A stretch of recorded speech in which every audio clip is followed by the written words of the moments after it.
Speaking of needs, with Sam Keltner hitting the transfer portal, SMU has found its kicker for 2026.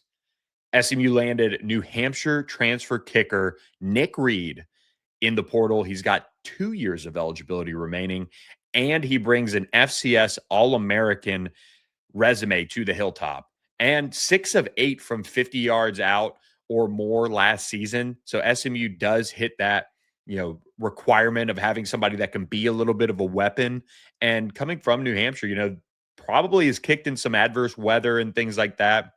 And so will be experienced enough, with his experience at Buffalo and now New Hampshire to bring it to SMU, and you get a little bit better weather here on the Hilltop for the most part. This could be a really good marriage, as SMU lost a really high upside kicker in Sam Keltner, who was young.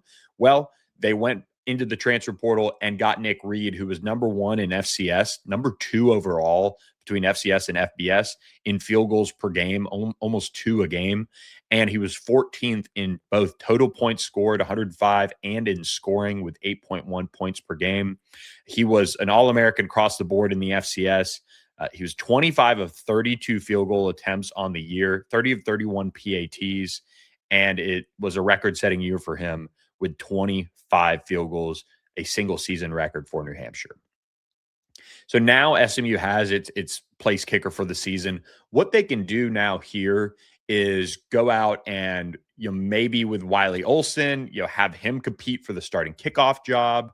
You could have another leg be brought in for that. There's a lot of different things, but first and foremost, Kyle Cooper and analyst Casey Horney needed to grab a kicker in the portal, and they did that. They moved quickly. They moved swiftly. They got Nick Reed on campus, and he had actually been in the portal for a few weeks. I mean, he was declared to be in the portal, so to speak, for a few weeks. So there was a guy here in Nick Reed that, could have been snatched up by a number of programs, but SMU showed that need, showed that commitment to him, got him on campus, and was able to convince him to come on all the way down to Dallas from New Hampshire. So he was 20 of 24 for field goals from 30 yards or more.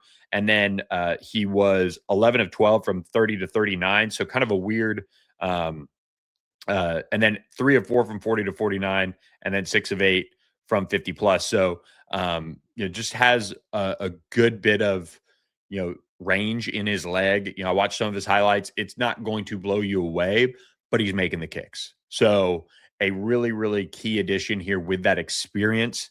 And he's been through a lot. He's been a D1 kicker before, at the FBS level with Buffalo, and then ends up going to New Hampshire and really bounced back well. So a big deal for SMU to get Nick Reed. That really settles this room down. You have Wade McSparron coming back as a veteran punter now after experiencing his first year at the college level. Morgan Trebet is a really good long snapper that is super experienced now after transferring in before last season. So SMU's addressed its kicker position. We'll see if they add more to that spot for 2026.